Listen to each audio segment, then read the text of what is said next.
こんにちは、まるたびチャンネルのまるです。今回は7月までに4回行った大阪万博のパビリオン28選を忖度なしでズバッと評価します。パビリオンに失敗したくない人必見です。それでは行ってみましょう。 Here we go。 評価は5段階評価で星5個が最高点です。採点内容はアラフィフの私が独断と偏見で行いました。この動画は以前に公開したパビリオン14選の改訂版なので、こちらの動画をすでに見られた方は42分8秒にワープしてから新規の動画をご視聴してくださいね。今回も動画の最後におまけ映像がありますので、ぜひこちらも楽しみにしておいてください。まずは電力感。私たちの評価は星4つ。ここの魅力は卵の可愛さとゲームの楽しさ、そして最後に待ち受けている光のサプライズでしょうか。ここは事前予約でゲットしました。中ではすべて立ってゲームをしたり映像を見たりします。中は1人1個光る卵を持って回る流れになっています。まずどの色を選ぶか悩む。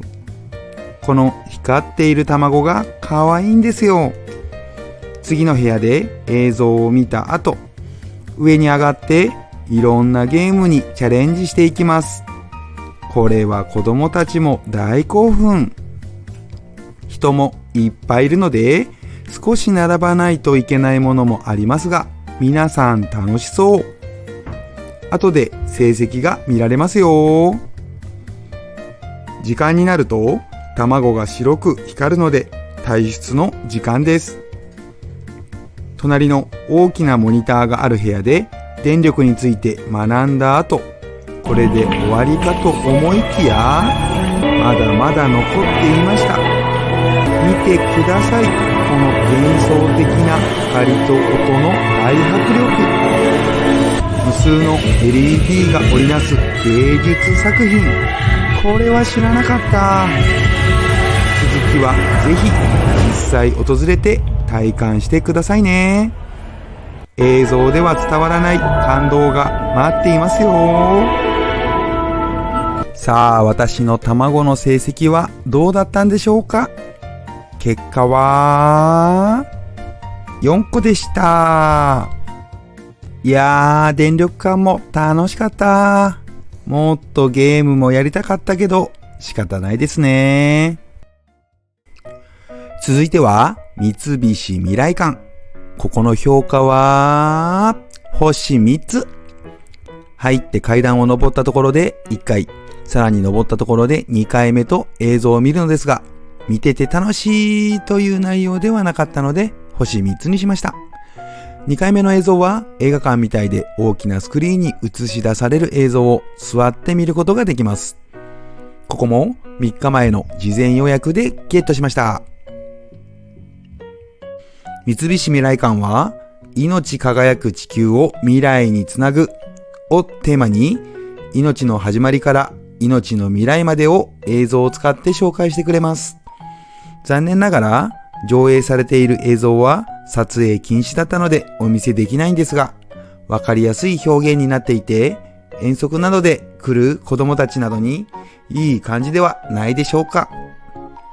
最初にぬるぬると命の未来館を見た後に三菱未来館に来てしまったので、平和というか安心して時間を過ごせた感じですね。次はガンダムパビリオン。ここの評価は出たー、星5つ。臨場感、没入感、迫力、ストーリーと最高のパビリオンです。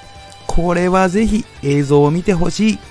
ここは当日予約でゲットしました。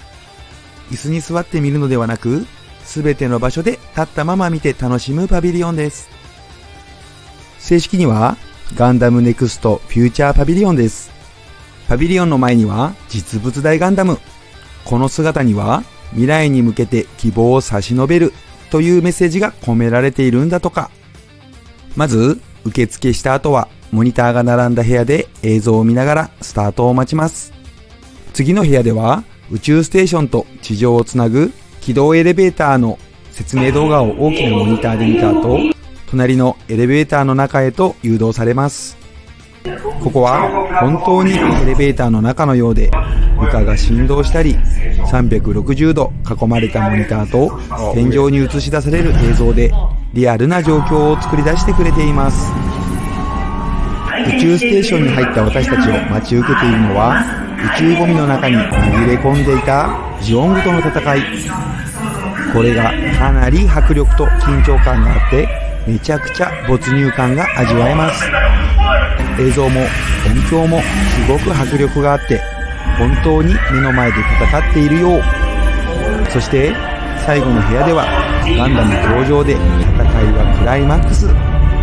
ここも周りをモニターで囲まれているので、本当に宇宙船の周りで戦いが行われているような感覚に陥ります。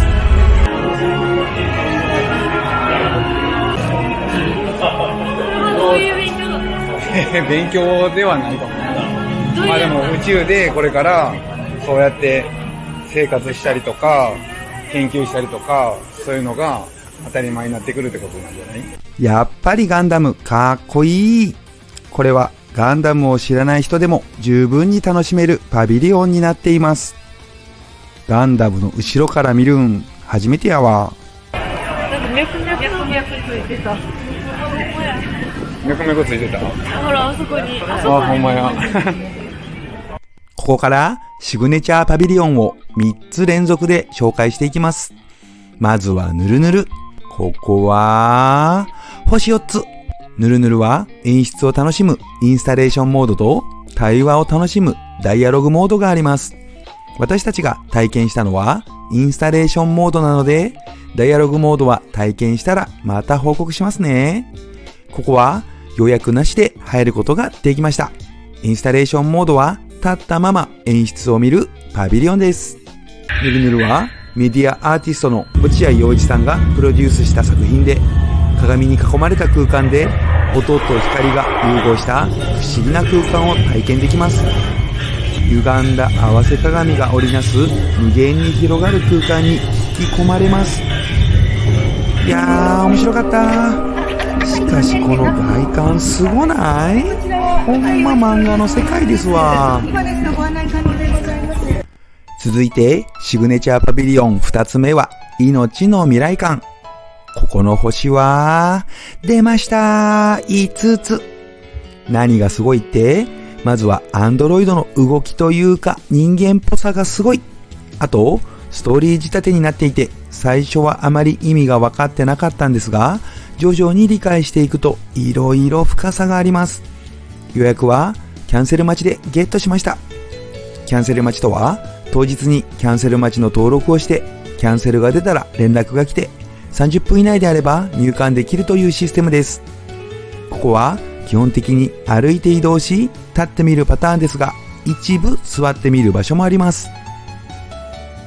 ここは3つのゾーンで構成されていて、ゾーン1は物に命を宿してきた歴史が紹介され、ゾーン2では50年後の高度なアンドロイドが人の人生の中で大きな役割を果たしている未来が描かれています。しかも50年後の人の命の選択が今の私たちに提起されていて、めちゃくちゃ考えさせられました。人の命はアンドロイドを通じて生き続けるべきなのか、それとも自然の摂理に従って消滅していくべきなのか。涙なしでは見られないパビリオンです。ゾーン3では1000年後のアンドロイドが紹介されています。これは人間なのか？アンドロイドなのか？ここもぜひ訪れてほしいパビリオンです。シグネチャーパビリオン3つ目は命動的平衡感。ここの評価は星2つ。いや、すごいんですよ。建物も曲線美がすごいし、中の演出も動的平衡の説明もすごいんですが、私の頭がついていけませんでした。ここは福岡伸一さんがプロデュースするシグネチャーパビリオン。命動的平衡感はかなり目を引く建物で、中は結構シンプルな作りになってました。最初は中央のクラスラと呼ばれる32万球の LED が生命の誕生からの物語を映し出してくれます。その後、福岡さんから動的平衡の説明動画が流れるパビリオンです。いやー、なかなか頭を使うパビリオンでした。多様な命の流れの中に連なっているのです。次は海外パビリオンにも行ってみましょう。ここはウズベキスタン館。ウズベキスタン館の評価は星3つ。この日も結構人が並んでいました。ここも歩いて回るパビリオンで1階から入り、最後は屋上に出てくる流れになっています。この土壁のトンネルを通っていくのがなんともドキドキする。しかも独特の匂いもあるんですよ。これは現地に行かないとわからない。ウズベキスタン館はまず国の特徴を紹介。暗い部屋の中で様々な紹介スポットを自由に見て回る感じ。説明してくれる人もいるんですが、全体にというよりは近くにいる人に話している感じですね。その後、中央の筒状の部屋に入って360度囲まれた映像を見ます。で、全然気づいていなかったんですが、実は2階に上がっていました。天井が低くなったと思っていたら、床が上がっていたようです。その部屋から2階の外に出ると、2階から見上げる大屋根リングがちょっと不思議な感じ。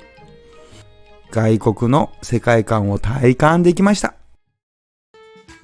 次はガスパビリオンお化けワンダーランド。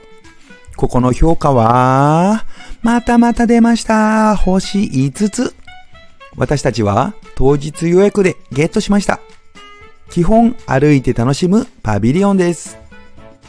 ガスパビリオンお化けワンダーランドは日本ガス協会主催のパビリオンで、化けろ未来をコンセプトとして XR ゴーグルをつけてお化けたちと一緒に未来に向けて化けるドキドキワクワクな体験のできるエンターテイメントパビリオンです。そうそう、並んでいる間にアプリを取ってパビリオンにスマホを向けると、こんな映像を見ることができるんです。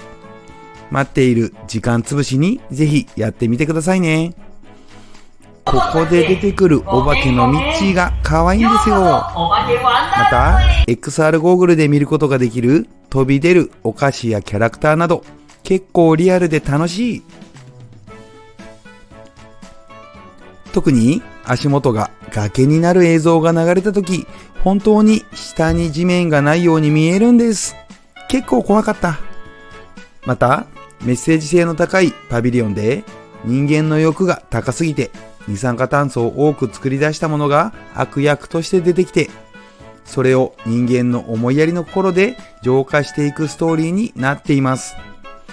子供が見ても納得してもらえる内容に仕上がっていました。ちなみにうちの娘はミッチーが可愛すぎて2200円のカチューシャを買っていました。ここはかなりおすすめのパビリオンですよ。ここは飯田グループと大阪公立大学共同出展館。さあ、星の数は2つ。楽しさというよりは真面目に未来を考えたパビリオンですね。ここも立って楽しむパビリオンです。この建物の外装に使われている素材は最新技術を取り入れた西陣織だそうです。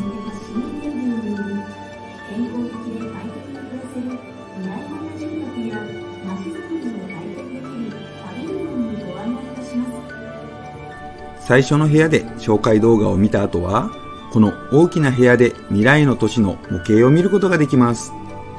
未来型住宅では自分の健康状態を常にチェックしてくれて、食べ物や生活などを AI が分析してアドバイスしてくれるようですよ。ドラえもんに出てくるような未来の世界がこうやって現実にできているんですね。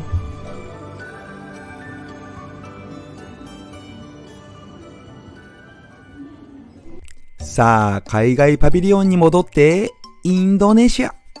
ここの評価は、星3つ。予約なしで並んで入ることができました。基本は立って楽しむ場所ですが、一部座って鑑賞する部屋があります。早速、英語で説明が始まりました。余裕で理解できるわけもなく、待っていると、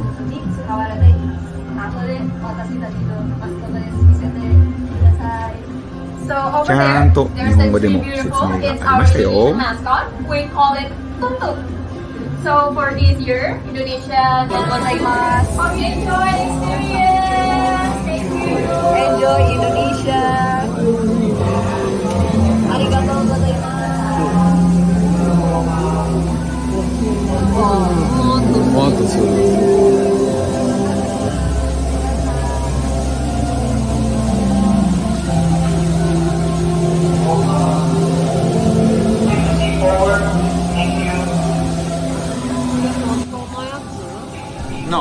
この部屋にはインドネシアの植物が植えられていて、気温と湿度が結構高い。この日は風が強くちょっと肌寒かったので、ちょっとほっとしましたが、真夏になるとどうなんでしょうね。他にもインドネシアで生息している動物たちの紹介もあり、面白い空間でした。Tropical rainforest section or the nature section. In this section, you can find many plants, trees, and flowers that are either me or my colleague over there, and we'll try our best to answer your questions. Thank you. 次の部屋への案内がありました。ジャングルを抜けた先には何が待ち受けているんでしょうか。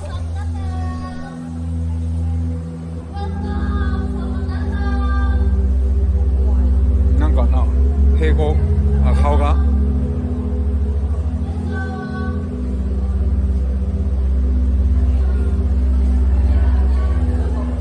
なんかな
いやー、目まぐるしく変わる映像と音楽に圧倒されてしまいました。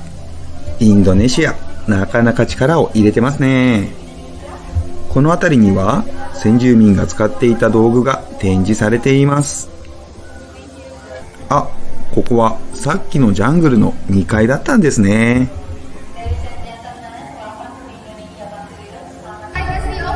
続いて入った部屋では、未来のインドネシアの街が模型で作られていました。しかし、いくつ展示室を作ったんだ、インドネシア。またまた新しい部屋に入りました。ちょっとした休憩室みたいな雰囲気です。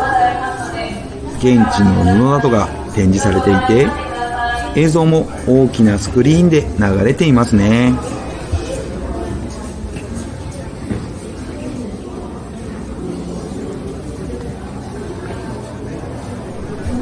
次の部屋がまだあるみたいですよ。次は一体何を見せてくれるんでしょうか。これはなかなかのボリュームですよ。どうもシアターのようですね。全部を流すと長いので、ちょっとだけお見せしますね。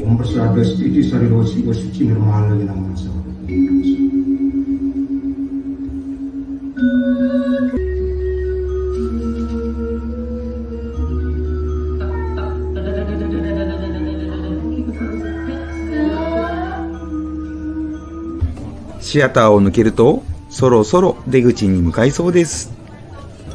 ここではバリのコーヒー、バリコピが無料でいただけました。なかなか香り高いコーヒーです。あと、お菓子もいただけたんですが、味はぜひ食べてみてください。いやー、いっぱい見れてお腹いっぱい。さあ、続いてはオーストラリア館。ここの評価は星4つ。私たちは事前予約でゲットしました。ここも歩いてみて楽しむパビリオンです。おー、建物の中に森がある。これはすごい。クオリティ高い。しかも入り口入る前に獣臭がしてたんですよ。それもすごくないですか？木の幹に何かいますね。あれは何でしょ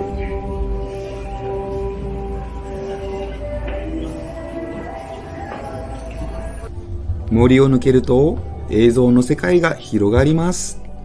これはまたすごい部屋ですね。グレートバリアリーフや美しい海中の映像など、正面と左右、そして天井に設置された画面に映し出されています。これは見入ってしまいますね。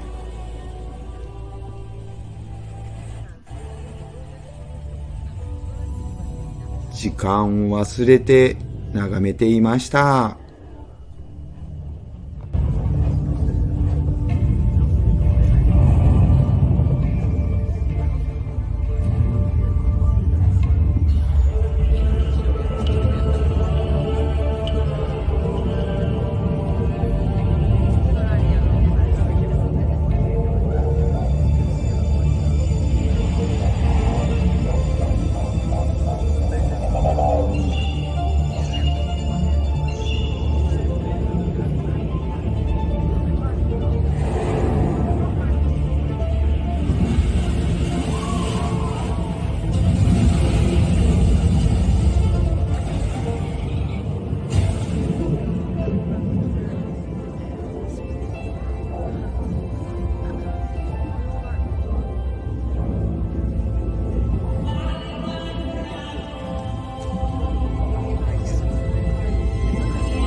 いやー、見応え十分でした。建物を出たところにショップがあって、ここで買ったものをこのスペースで食べることができるみたいです。続いて、外観がめちゃくちゃ気になるアゼルバイジャン。ここの評価は、星2つ。予約なしで入ることができました。ここも歩いて見て回るパビリオンです。出口の手前で2階のカフェに行けたのかな？アゼルバイジャンは北にロシア、南がイランに挟まれた国です。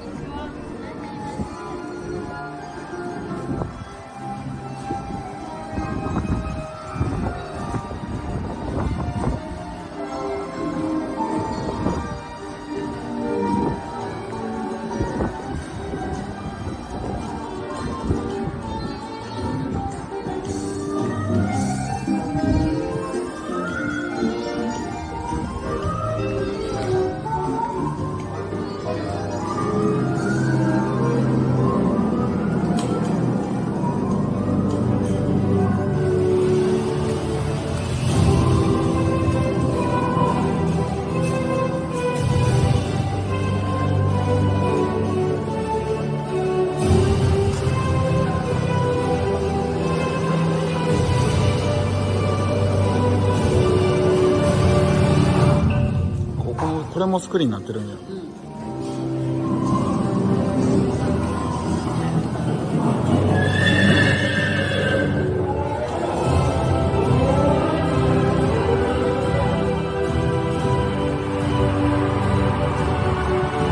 なるほど。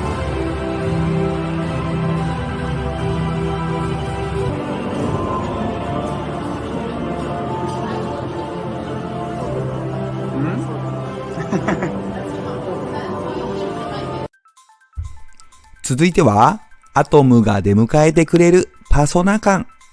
ここの星は、悩んで3つ。4つに近い3つといったところでしょうか。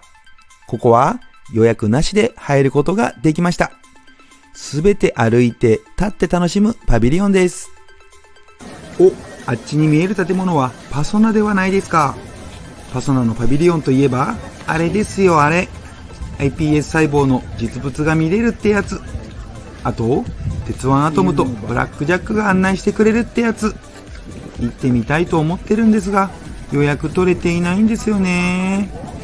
入れるんかなあ、入ろっか。え、予約なしでも入れるの？行ってみてもいい？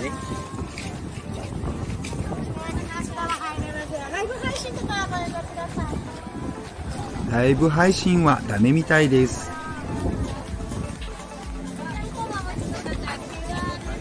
さあ、いよいよ中に入りました。パソナのパビリオンは3つのゾーンに分かれているみたいです。最初のゾーンは命の歴史ゾーン。入ってすぐのところに立っている赤い塔のようなものは一体何でしょうか？これは生命進化の木。私はこれを見たときに1970年の大阪万博のシンボルだった太陽の塔の中の生命の木を思い出しました。皆さんは見たことありますか？興味を持った方はぜひ調べてみてください。太陽の塔みたいな感じだ。生命進化の木でございます。This is the tree of life evolution. それらから10の小さな。It tells the story of the evolution of life in 10過去、現在、未来。やばすぎる。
人類は救われました。ですが、アトムの体が傷つき、地球に残る力が、これは地球。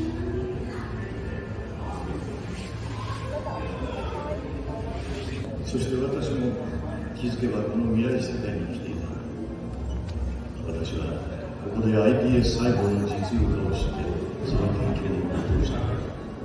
そして君が運ばれてきた時、ようやく私がここに来た理由が分かったんだ。君を助けるためだった。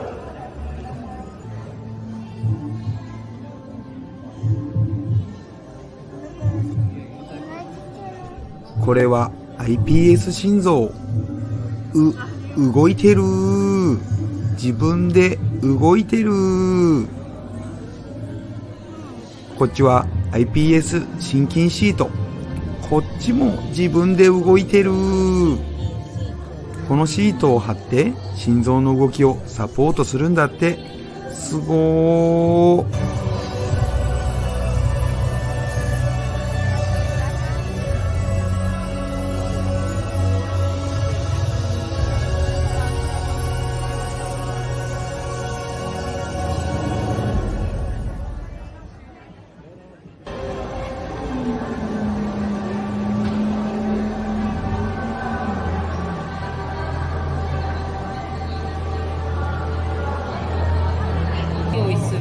なんか匂いする。怖い。お化け。土の匂い。かな。そう言われてみたらそんな気する。水出てんの。そう言われてみたら土の匂いな気がする。するな。怖い。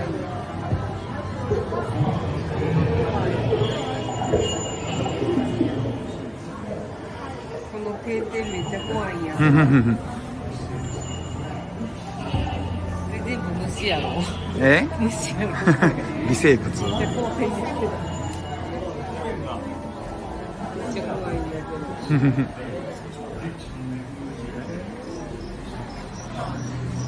こんなんおった。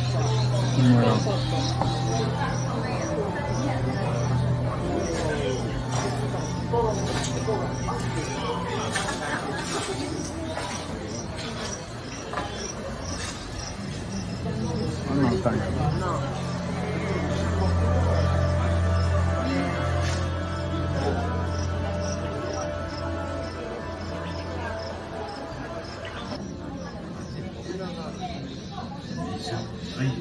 大地の恵みを受けて微生物と共に生き続けている。これは未来を旅する希望船。本日のおすすめは緑黄色野菜とシーフードで作られたチョコレートです。味も栄養も抜群のヘルシーフードですよ。会議のリクエストを受信。オフィスゾーンに移動します。赤ちゃんクジラが生まれました。早く来てください。この歴史的な瞬間を一緒に。ああ、そうなんや。パビリオンの出口にはショップがあって、アトムやブラックジャックのグッズがたくさん売ってました。どれも可愛いしおしゃれ。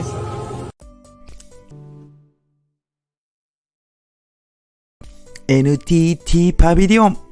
ここの評価は星4つ。私たちは事前予約でゲットしました。ここもすべて歩いて見て回るパビリオンです。あ、ここでちょっと困ったポイント。各パビリオンで入場するときに入り口で QR コードを読み取ってもらうんですが、NTT パビリオンの QR コードってどこで表示させるんだって迷いました。結論からお伝えすると、入場の時に使った QR コードで OK です。なので、予約を取っているパビリオンの入り口で提示する QR コードはすべて同じなので、それを準備しておいてくださいね。先ほどの事前予約が必要なパビリオンがあるって話の続きですが、これはチケットをゲットして行く日が決まったら準備 OK となっている人には、知らないと非常にもったいない情報ですよね。また、予約が必要なパビリオンでも当日予約ができるパビリオンもあるので、当日のチャンスがまだあるかどうかもチェックしておきたいところですね。でも、入場してから10分経たないと予約できないことと、当日予約の場合、そのパビリオンが終わらないと次の予約が取れないので注意が必要ですね。では、私たちが2ヶ月前予約でゲットした NTT は期待通りなのか、ワクワクが止まりません。さあ、いよいよ中に入っていきますよ。最初の部屋はどんな感じになっているんでしょうか。お楽しみ。全く下調べせずに来ているので、この先に何が待っているのか全然知りません。このパビリオンは時空を旅するパビリオン。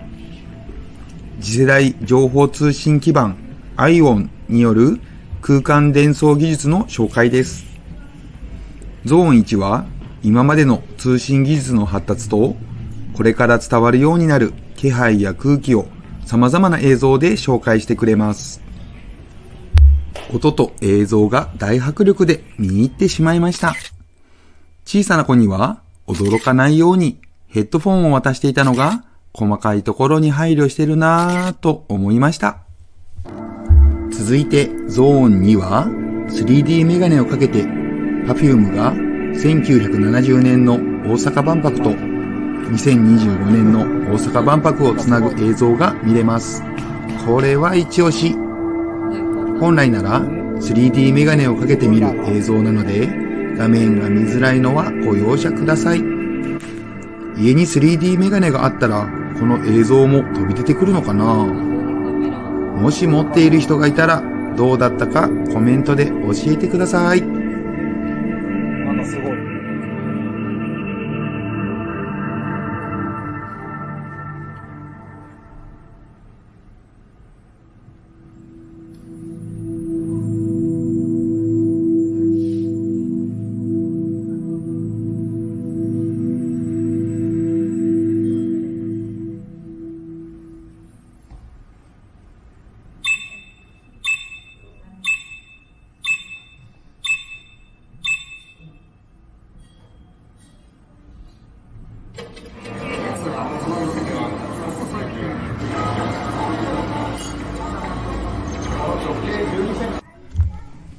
いやー、このゾーン2はめちゃくちゃ面白かった。数年後のコンサートはこういうデジタルで離れた場所でも立体的に見れるようになるのかなーって思いました。また、私はまだ生まれていないので行っていないですが、1970年の大阪万博の映像が逆に新鮮でめちゃくちゃ興味深かったです。さてさて、次はどんな部屋が待ち受けているんですかね。ゾーン3は一体何が起きるのか非常に楽しみです。何か奥に人の画像が映し出されていますね。あれは一体誰なんでしょうか。説明が聞こえてきましたよ。どうやら私たちの姿をスキャンしてあの画面に映し出しているようですね。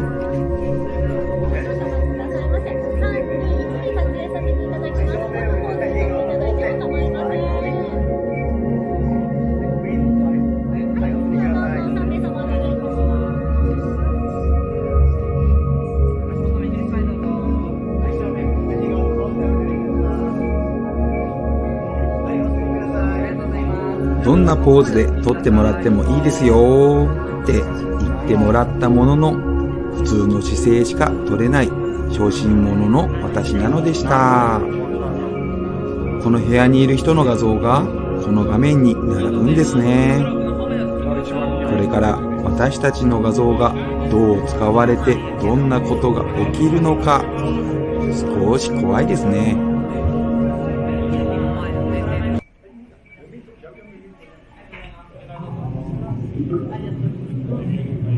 あら。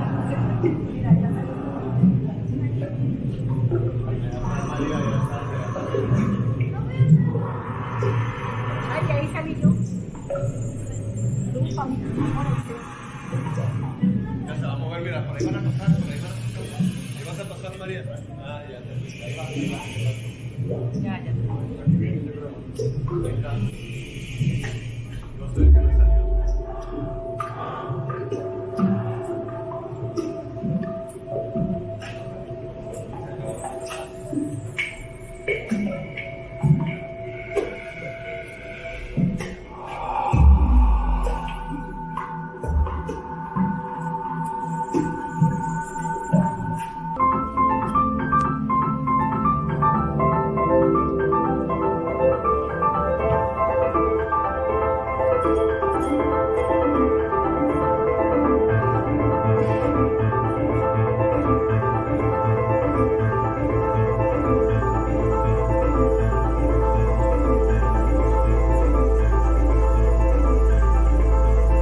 NTT パビリオン、なかなか不思議な体験をさせてもらいました。事前予約をした価値は十分にありましたね。さすが NTT ですね。外には昔の電話を使えるブースがありました。ここは住友館。このパビリオンは面白かった。もちろん評価は星5つ。細部にこだわっていて、参加者もこの世界観に一気に引き込まれていきます。人と森との調和をテーマに様々な仕掛けが張り巡らされています。まずは入り口でランタンが配られ、説明動画を見ます。続いて入った森の入り口では緊張感あふれる映像が映し出されていて、一気に気分が高まります。そこから暗い森の中をランタンを持って歩くワクワク感がたまりません。ランタンを置くことで見ることができる物語があったり、隠し部屋のような幻想的な場所もあったり、可愛さと美しさと楽しさと緊張感が相まって大人も子供も大興奮。ラストは大きなスクリーンに映し出される大迫力の映像の前でダンサーの人が風を表現した動きを見せてくれます。ただここは撮影禁止だったので、ぜひ実際に訪れてみてくださいね。さあ今度はブラジル館。ここはシグネチャーパビリオンぬるぬるのメディアアーティスト落合陽一さんが一押ししていたパビリオンで、ちょっと期待値が高かった。そのためか星2つ。現代アートについていけていない私の評価なので当てにしない方がいいかもしれない。入った部屋では空気が入って膨らんでいる作品や、逆に空気が抜けてしぼんでいる作品など、世界観がすごい。これは呼吸を表現してるんですって。私はこの作品がお気に入り。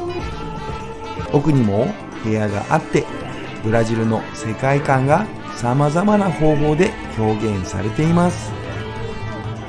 映像で紹介されている場所もあって、ブラジルアートがふんだんに盛り込まれています。これはボディペイントを体験できるスポット。もちろん塗ってみましたよ。これはブラジル館に限らずですが、高画質で巨大なディスプレイで映像が流れる場所がどこも迫力があって見応えがありますね。いろいろ見て回って最初の部屋に戻ってみると、何かが最初と違う。あ、アート作品がしぼんでる。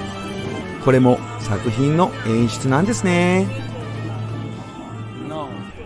外観から目を引く流線形の建物がクエート館。ここの星は出ました。星5つ。ここはいろんなもので私たちを楽しませてくれました。まずは入ってすぐの部屋にある球体のスクリーンで映像を見ます。この映像も綺麗で迫力ありますよ。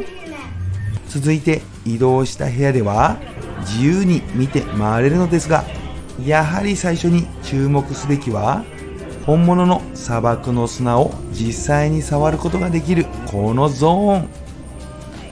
砂をかき分けるとサソリやヘビなどが出てくるんですよ。他にもクウェートの魅力をたくさん表現している展示がたくさんあります。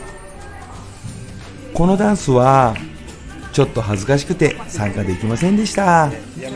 でもその奥にある部屋が何かなと見に行ったら、なんと滑り台。ここは恥ずかしげもなく大の大人が滑っていきました。他にもなんとも癒されスポットの休憩所があるんですよ。私たちはゆっくり休憩する暇もなく次の部屋へ移動。ここのエリアもすごかった。まず星に願いをかける場所があって、皆さん願いを空に飛ばしていきます。子供たちも思い思いの願いを飛ばしていく中で、私がお金の願いをしようとしたら、隣のおじさんが100万円100万円100万円って叫んでいるのを聞いて、そそくさと奥へ進みました。ここは天井に映し出される映像を寝そべって眺めるエリア。映像も綺麗だし、音響も迫力満点だし、これは大満足間違いなしの演出です。海外パビリオンの中では一番良かったパビリオンでした。ここは毎日長蛇の列がずらーっと並ぶことで有名なイタリア館。ここの評価は星5つ。私たちが行った時の待ち時間がなんと5時間。普通に並んだらここだけで万博時間が終わるんじゃないかというレベルですよね。ここではなんといっても世界的に貴重な作品が生で見られる。しかも撮影 OK ってなかなか太っ腹なパビリオンなんですよ。最初の部屋で映像を見た後に作品と対面するんですが、いやーこれはすごい。まず入って左にあるのがティントレット作伊藤満書の肖像画。これは1585年頃の作品で、天正剣王少年使節団の代表者伊藤満書を描いた肖像画です。本物は日本初公開。天井に飾られている飛行機はアルトゥーロ・フェラーリンが1920年にイタリアのローマから東京に飛行機で移動した機体模型です。こちらはヤゴ循環器系。白いセラミック製の30個の心臓が円形に並ぶ作品。各心臓には微細な血管のような凹凸や造形が施されていて、展示空間内の二酸化炭素濃度センサーと接続されていて、心臓が点滅や脈動をするように光るみたいですよ。これはボッチョーニの作品で、空間における連続性の唯一の形態。なんとイタリアの20セントユーロにも描かれている国民によく知られた作品です。そして中央には最大の目玉、ファルネーゼのアトラス。アトラスはギリシャ神話に登場する巨人で、天空を支える罰を受けた存在。この像はアトラスが天球儀セレスティアルグローブを背負っている姿を表しています。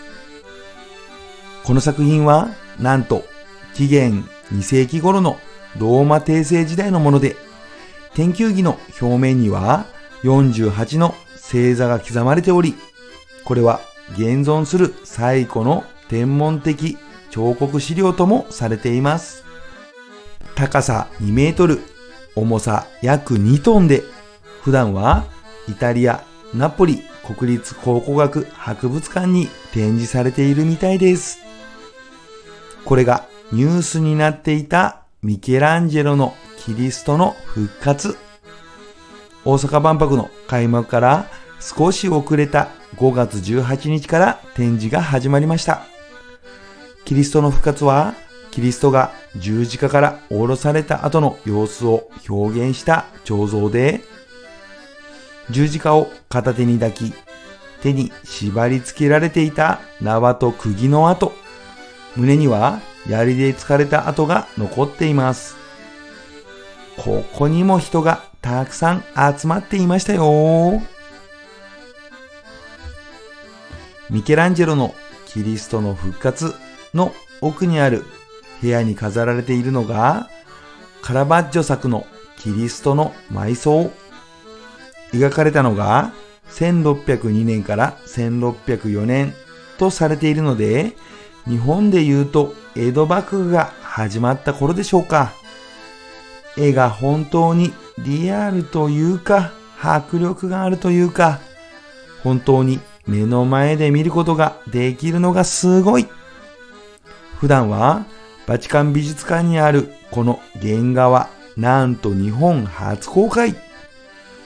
暗い部屋の中に飾られているので、部屋自体が幻想的な雰囲気を醸し出しています。これも映像で見るのと実物を見るのでは全く感じ方が違うと思いますよ。いやー、満足ってまだあるんですよ。なんと、レオナルド・ダ・ヴィンチ、アトランティックコードが展示されています。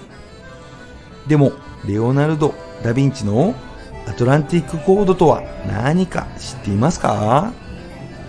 なんと、全ページ1119枚。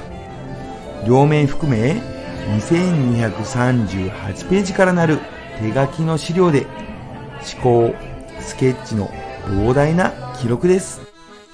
解剖学、機械工学、飛行装置、都市設計、数学、芸術など多彩なテーマを含んでいます。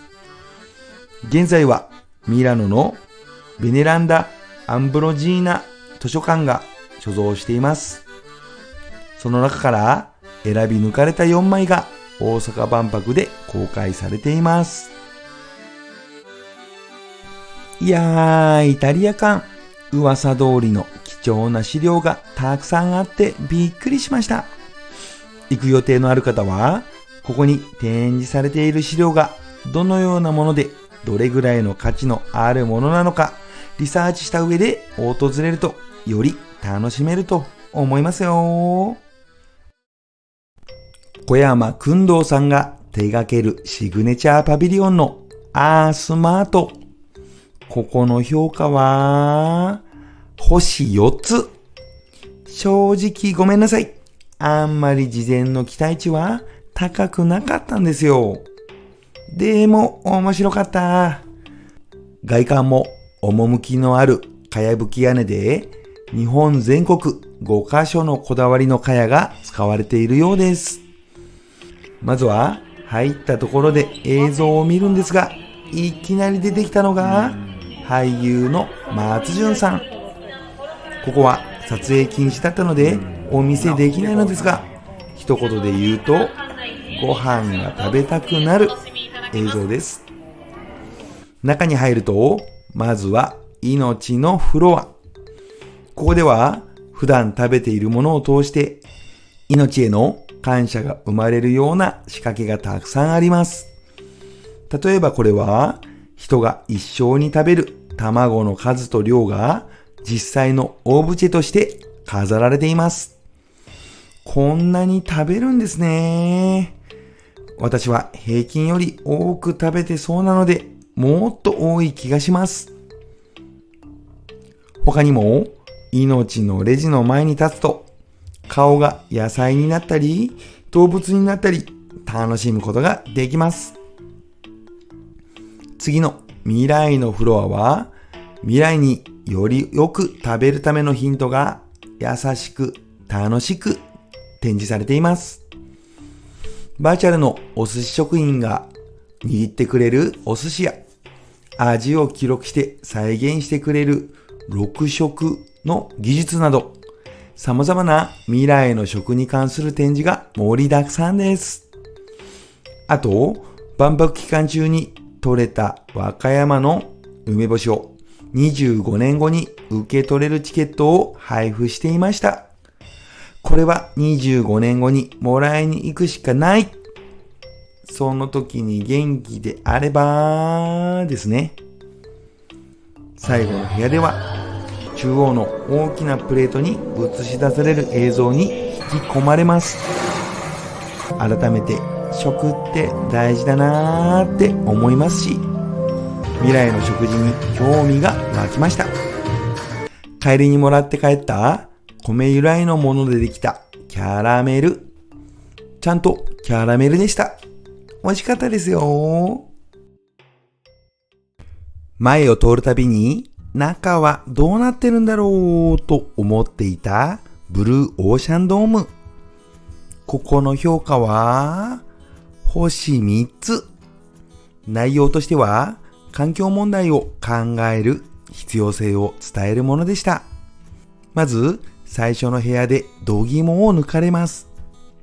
超撥水巨大立体アートピースで水があたかも生きているように流れていく姿を時間を忘れて眺めてしまいます。超撥水塗料を施した真っ白な板の面をコロコロサラサラニョロニョロと水たちがくっついたり離れたり形を変えながら駆け巡って流れていきます。この場所で少し待ち時間があるのですが、全く退屈せずに待つことができました。続いてパビリオン中央にある最も大きなドーム内に入っていきます。ぐるりと回って中央に進んでいくと大きな球体スクリーンが現れます。内容は海が抱える汚染問題。その原因は間違いなく人類にあります。それは人事ではなく私たち一人一人が加害者になっているという自覚が必要だと思わせてくれます。いやー、いろいろ考えさせられたパビリオンでした。ここは北欧館。ここの評価は星2つ。フィンランド共和国のパビリオンです。デンマーク、フィンランド、アイスランド、ノルウェー、スウェーデンの5カ国がノルディックサークル、北欧と共により良い明日へというテーマの下で共同で出展しています。中にはたくさんの小さなスクリーンに映像が映し出されています。後から知ったんですが、このスクリーン、食べられなくなった米から作ったライスペーパーでできているんですって。しかも全てをつなぎ合わせると約1キロになるんだとか。へー。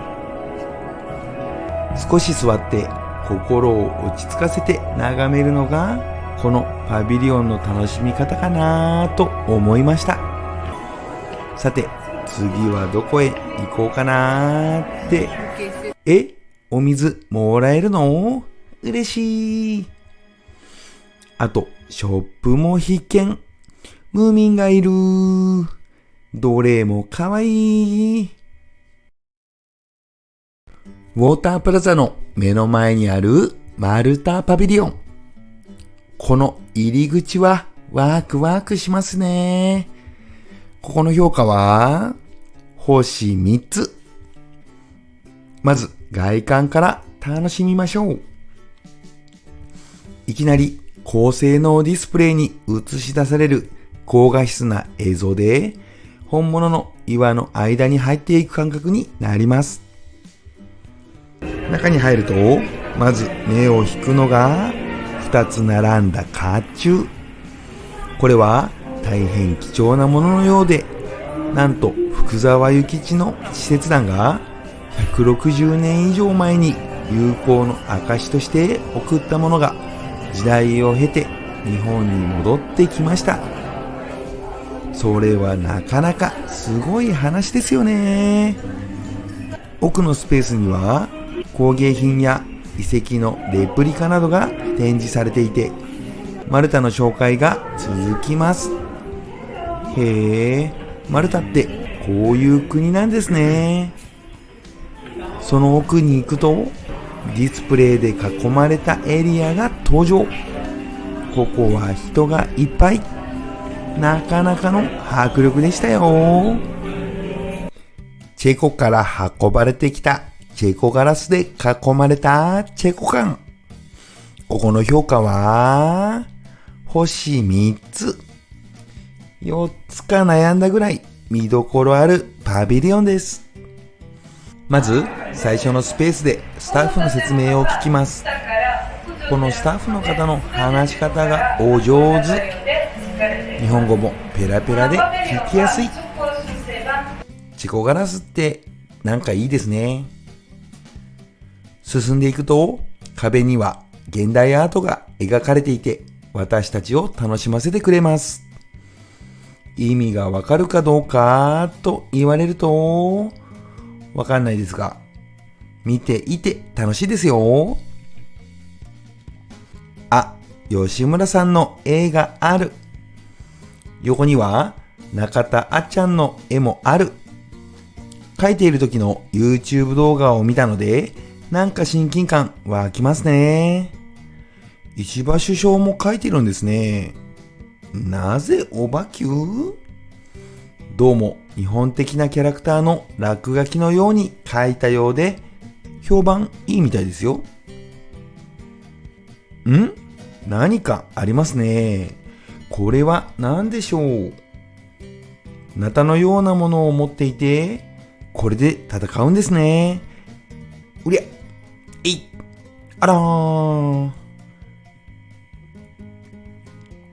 こちらのガラスはブルーライトを当てると光るんですね。これは綺麗。進んでいくと屋上に出てきました。ここからの眺めもいいですね。そうそう。ここからのウォーターショーがめちゃくちゃ見やすいって言ってたんですよ。でも、今日はお昼過ぎには帰らないといけない。せっかくウォーターショーが再開したのに、残念です。川森昌司さんが手掛けるシグネチャーパビリオン。命めぐる冒険アニマーを体験してきました。ここの評価は星4つ。今までに経験したことのない体験をさせていただきました。あと、並んでいる間がかなり暑いので、噴霧付きの扇風機の前に並べたのはラッキーでした。中に入ると、床が振動している場所を探してとスタッフの方から案内があります。逆に振動を避けたい人は振動しない場所もあるので安心ですね。天井から吊り下げられている布がどのような演出になるのか気になりますね。いよいよアトラクションが始まりました。映像の動きに合わせて振動が伝わってきたり、スタッフの声かけで同時にジャンプしたりとめちゃくちゃ楽しい。映像も迫力があったり、ポップな感じの場面もあったり、ノリノリの時間もあったりと、あっという間に時間が過ぎていきました。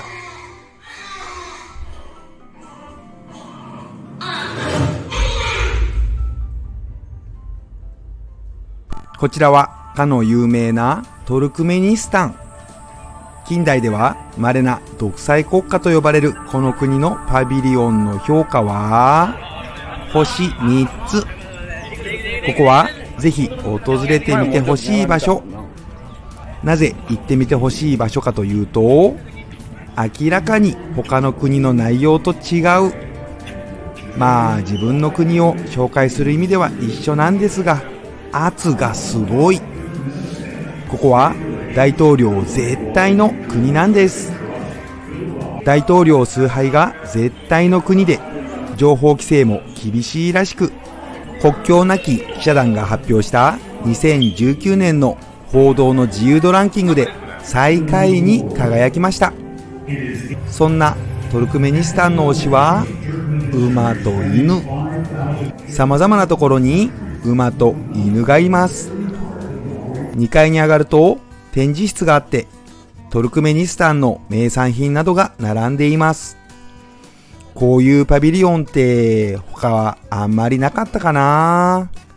あ、コモンズの中にはこういう場所が結構あったかも。ズバリ珍しいものが多くてなかなか面白いですよ。3階はカフェになっていてテラスもあるようなのですが、私たちが訪れた時間はまだ開店していませんでした。そうそう、1階にある売店も見どころ満載ですよ。ある意味貴重なグッズがたくさん並んでいるので、ぜひ見てみてくださいね。万博の中で最もレストランの入店が難しいとされるのがここ、サウジアラビア館。ここの評価は星3つ。サウジアラビアが好きな人や興味津々の人はめちゃくちゃ楽しめると思います。最初の中庭スペースでいきなりスタッフの人に声をかけられました。目的は着ていた猫ちゃん T シャツ。猫大好きなこのスタッフの人は流暢な日本語で質問してくれて、最後は T シャツの写真を撮っていました。ここはいくつかのブースに分かれていて、サウジアラビアを紹介するパビリオンです。巨大なスクリーンなどを使っていろんなテーマでサウジアラビアを紹介してくれます。外観からしてかなり気になるスペイン館。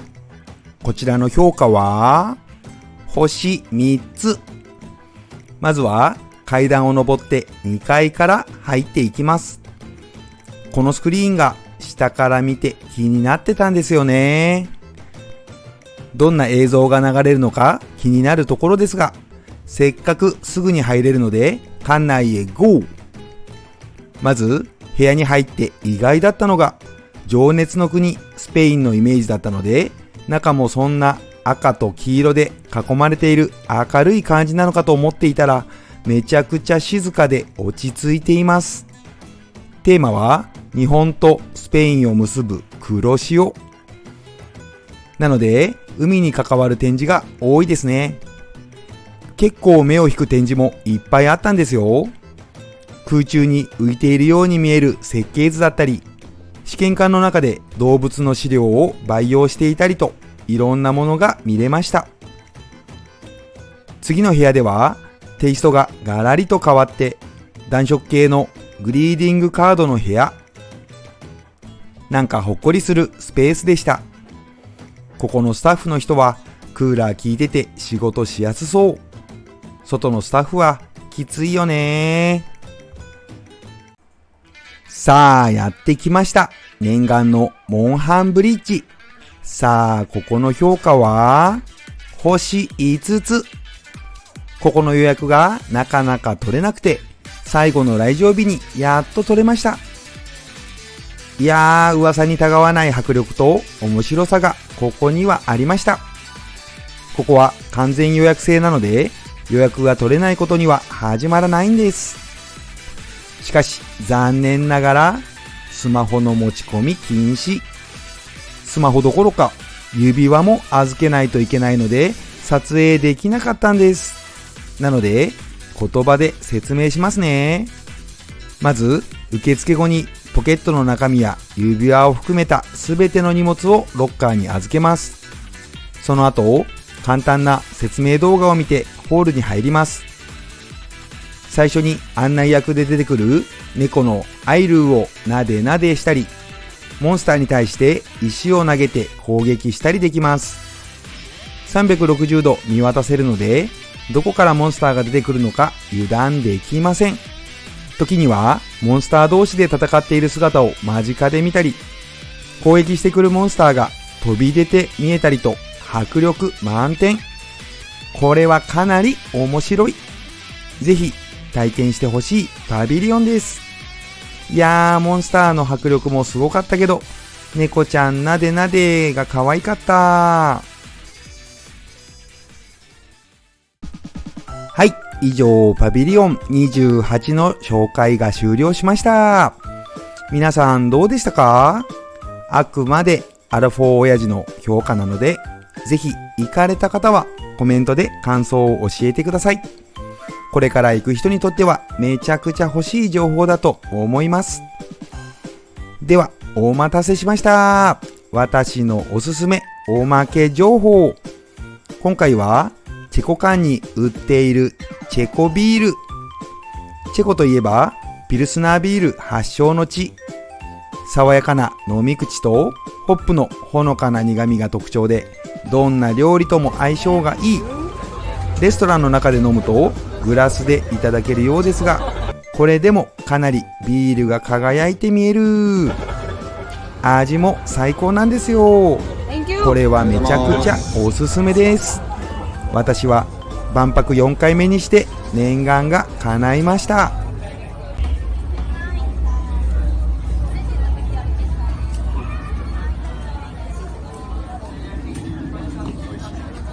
今回も最後までご視聴いただきありがとうございました。皆さんはどのパビリオンが気になりましたか？ぜひコメントで教えてください。